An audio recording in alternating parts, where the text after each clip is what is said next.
What's up, everyone? And this is Next Level Thinking.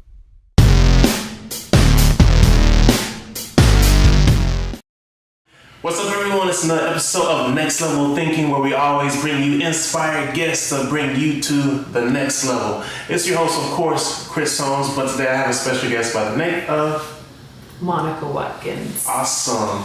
So tell the audience a little bit about Monica Watkins. Yeah, so actually, Chris and I are from the same hometown. Huntsville, Texas. Got a shout out Huntsville.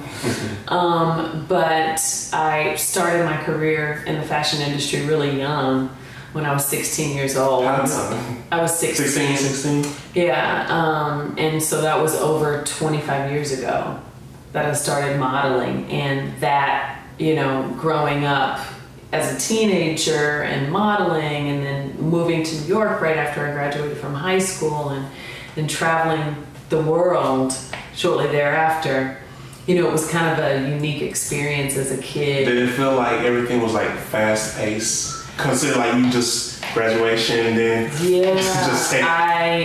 but even before, when I was still in high school, I went to New York, and that's how I signed with my agency. Oh, so you already I had already gone to New York with my mom, and I had gone for like a modeling competition.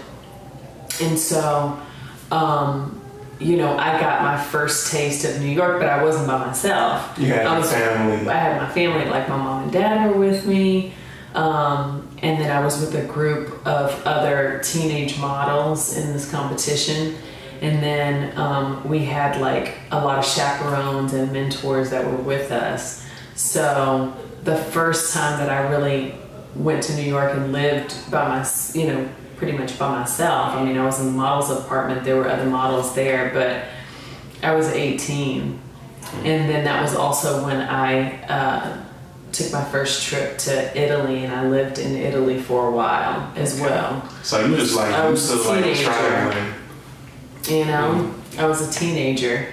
So it gave me sort of like I had a bit of a culture shock, because our hometown, it's like very small and quiet. Exactly, and I remember a lot of times our professors, even the professors, like they had culture shock when they go to different countries, because the thing is, like in the U.S., you're expected like some small stuff, like okay, you drive on the side of the road, certain hand gestures, and you used to go in this kind of restaurant, you talk this way, and you're familiar with that. So what happens is we take what we're used to and try to apply it to another country, and they're like, no. Yeah, it's a little different. But but I quickly adapted, and I have traveled the world modeling. I've lived all over the place, and it just really gave me a different type of education. In between, I was going back and forth, traveling the world, and then I'd come home and I'd do a semester or two of university, and then back I would travel, because that was kind of a deal I had with my parents, because I was also offered an academic scholarship and I didn't want to turn it down. So still had to manage. I still had to manage going to school and traveling, and then eventually I just started doing, modeling like full time. Okay, and during this like whole thing, did you have like any kind of fear, or you was like, okay, I'm good, just take off? I think I was just too young and naive to like even. You wasn't even worried about it. I didn't have any fear about like safety. I mean, I had a pretty good head on my shoulders, because my parents, my parents, like they raised us, like we were raised in a pretty strict environment, but still, with like an expansive thought process or thinking creatively. My parents were always very supportive of that. And even for them to like allow me to leave at such a young age, I think, they had such an open mind about that. They're like, okay, we kind of did our part. You had a foundation and all that now. She has the foundation. We've instilled those values in her. Now we can just kind of let her just soar, go out there and soar. Mm-hmm. And so that's what it, that's what it was. I mean, but one thing now, thinking back on it, when I first moved to Italy, my mom actually was supposed to come and visit me. But I was so homesick that I called her every day. Every day? Every Because day. you wanted to keep that connection. Because I was just like so homesick. So my mom was like, we have to make a decision. Like, you're doing all these phone calls, our phone bill's gonna be crazy, or we can not talk on the phone and I can come and see you. But I was like, no, I just have to hear your voice every day. And our phone bill was something like $3,000. It was like insane. So she was like, I can No, because we had all those international fees and like let's keep the phone going, put mine on silent. Yeah. But like when it comes to like talking, of course, you know, different country have all the fees rolling that you really didn't think about in the beginning because you were just so used to you just call hour or two and then you're just good to go. Yeah, you're not even worried I'm about talking on the phone to her like an hour every day, and I'm it's adding up. I'm in Milan and she's in Huntsville, Texas. So, but yeah, that was kind of like those kind of few growing pains or rough moments that I had in the beginning. And then, you know, fast forward all these years later, moving back to New York. Now it's been about 14 years that I've been living in New York again. And even transitioning out of modeling full-time to like being an artist and a filmmaker, and then being a philanthropist and doing a lot of like humanitarian missions and then creating my own nonprofit. It's just been like this journey. But I feel that being in the fashion industry actually equipped me with some knowledge of things in regards to like going to different parts of the world and being culturally sensitive, because I think that's all a part of it, is not just traveling with the mindset of like just this this is how I was raised, this is how my culture is.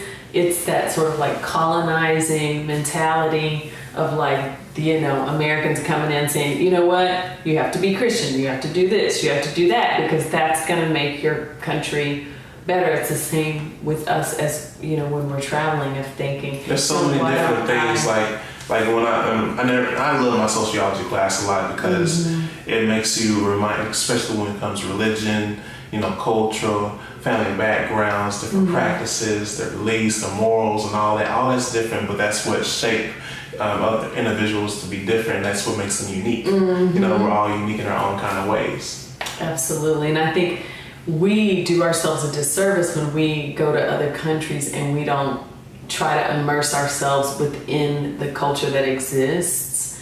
So, you know, like, for instance, I was just in Ghana a few weeks ago, and that was my second year going and working in Ghana with a nonprofit. But just to be able to, like, you know, understand or be sensitive to or learn from the culture that they have, trying the food.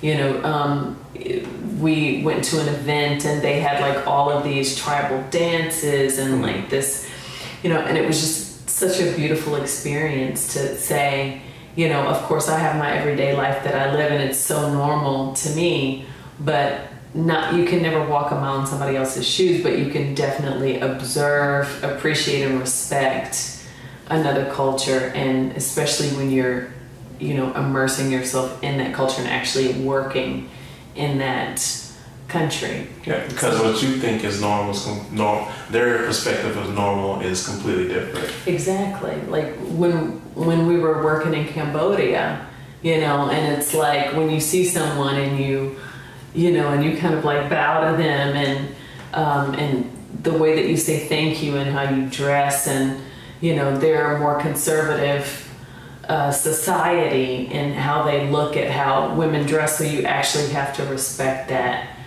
and dress to fit into that culture so that you're not like disrespecting that culture too. You know, and the same with India. It's like, especially if you're going to go to like, you know, an altar, or if you're going to go to like this, you know, a place that's a holy place, you have to dress a certain way. Yeah, just to respect like their practices. Like their temples, you have to be very respectful. I mean, one thing that I didn't even realize it, because a temple can be a small, nondescript place, or it can be like a larger, like Because when I thought of temple, I was cathedral. thinking, yeah, that's what I was thinking. No, so actually, I didn't even realize it, but I was filming our kids in the photography workshop, and I actually had stepped into a temple, just one step up, you know,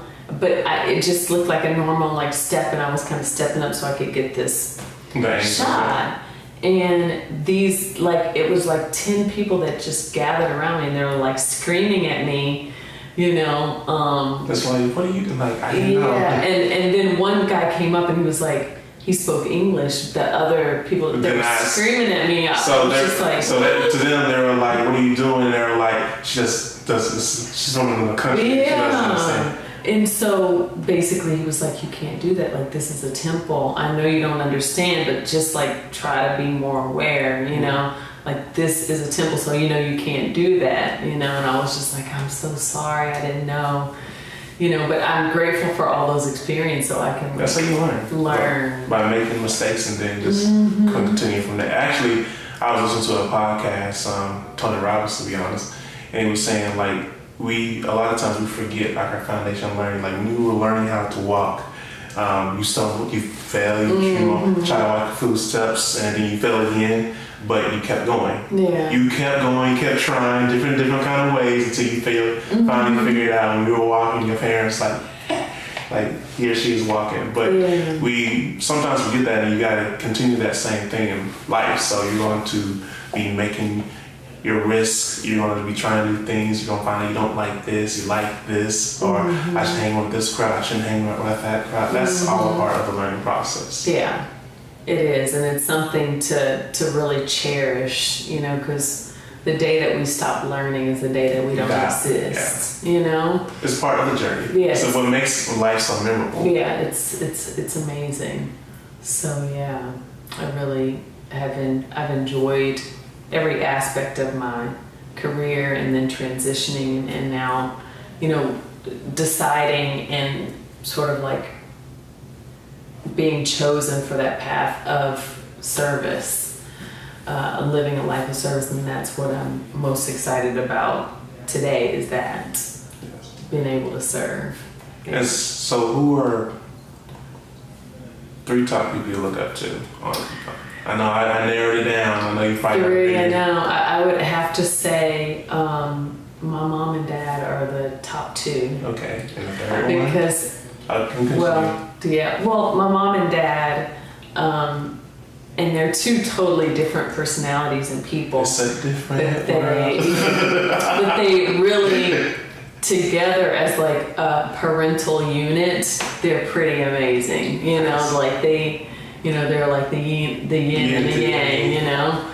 They really did like an awesome job with different perspectives and parenting techniques, and raised us so well. And they were just like the epitome of what like living a life of service looks like up close. But then they were able to find that balance of, they always would put us first, you know. They couldn't both maybe always make my basketball games or like my little league softball games, or they did the best they could, or to take me to a modeling job. But one of them was always with me. And then you think about that times 4, because I have 3 sisters, so there's 4 of us. We each had our own little ecosystems and like our own little lives, and we were just sort of like all over different. And it wasn't like they put us both in like ballet because it made it convenient for them to pick us up at the same time. And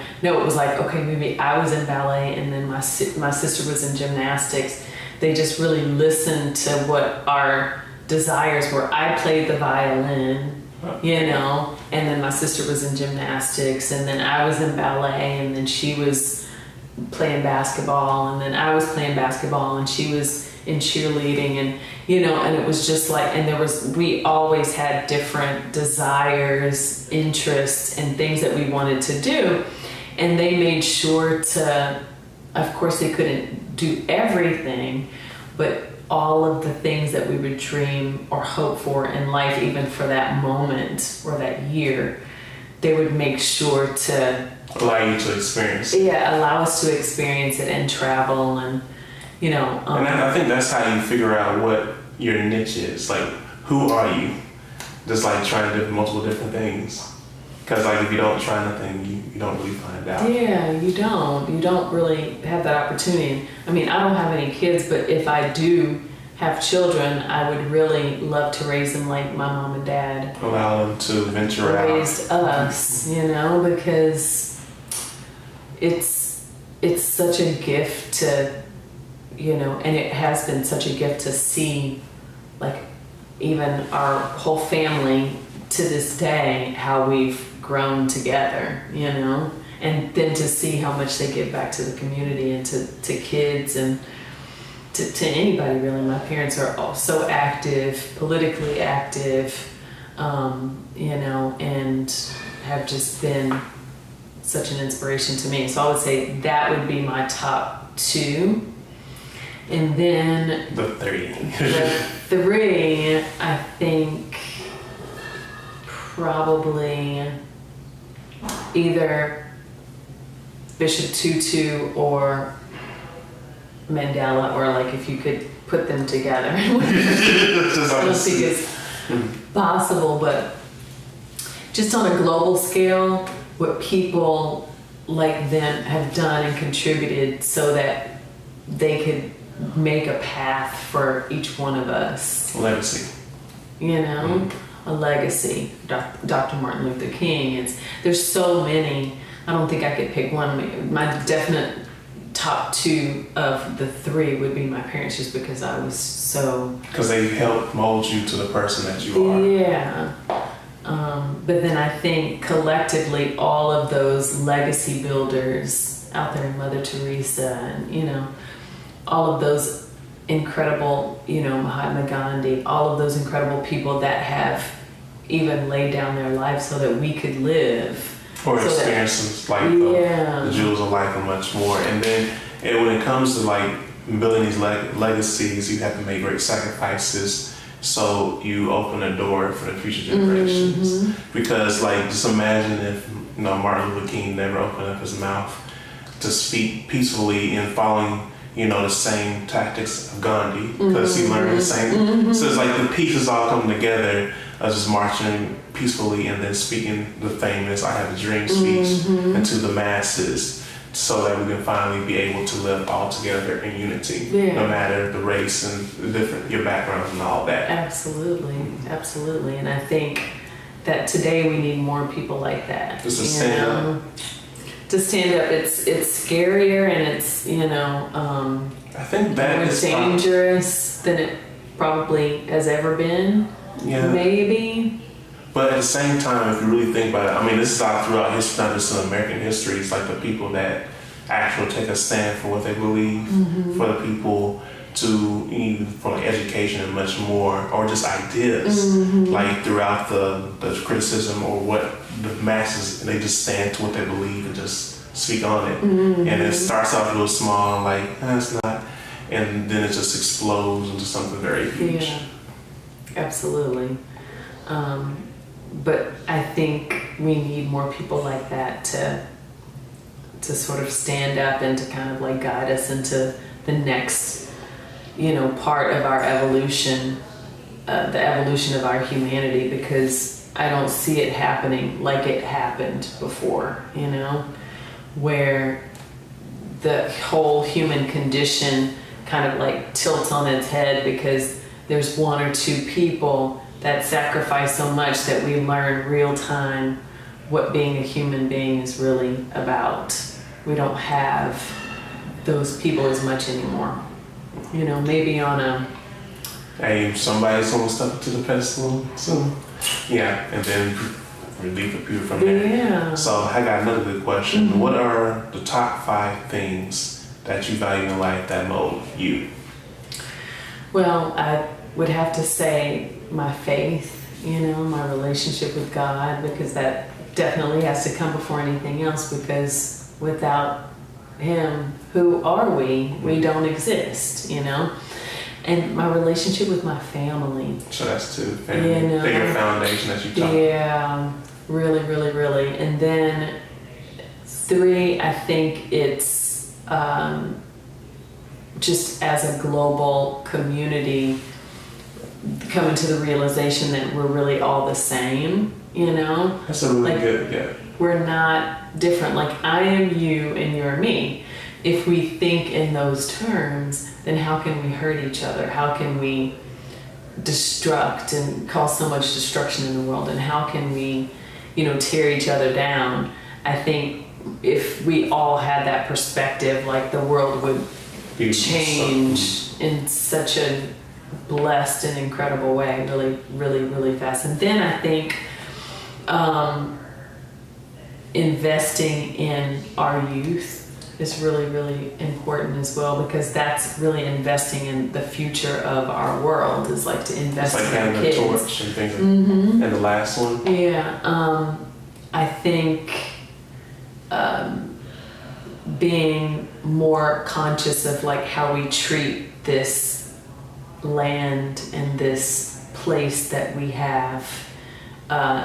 We treat our world as if it will just be here forever, you know, and then what we leave for our children, we're not really thinking. Maybe we're thinking about this next generation, but we're not thinking long term.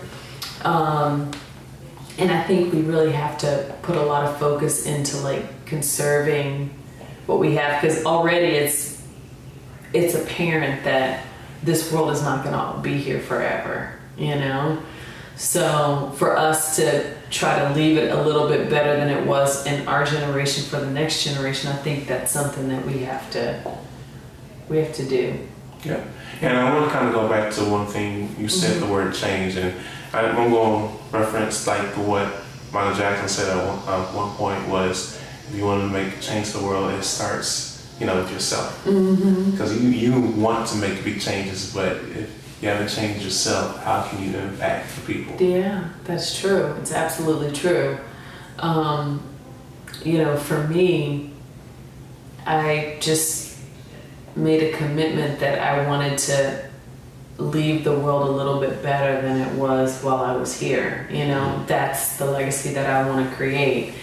In tackling the issue of slavery, first and foremost, is something that I'm extremely passionate about.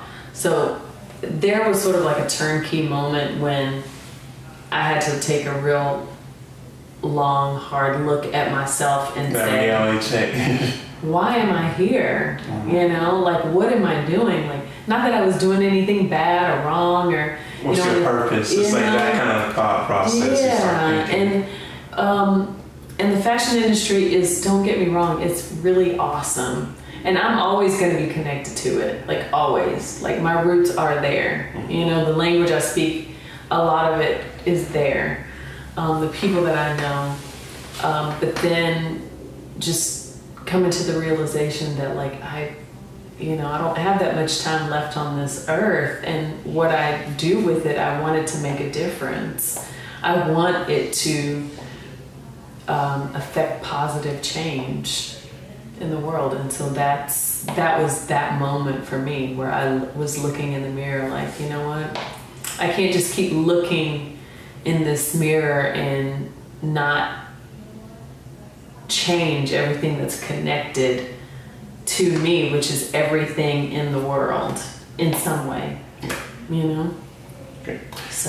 So what is, like, to kind of wrap everything up, like a few words of inspiration you want to tell to the audience that they can take home? Of course, they got a tremendous amount of value from the story and all that. Yeah. But what do you want to leave with them to think on? Yeah, and even like we spoke at the event the other night, I think within each of us there is possibility, you know? Within each of us there's the possibility to do something to help someone else. And if you aren't doing that, or you haven't been doing that, don't beat yourself up about it, because like tomorrow is a new day and you always have an opportunity to do something to help someone, you know? Don't just walk by pretending that you don't see the ills of the world that are happening around you. Which is constantly. You know?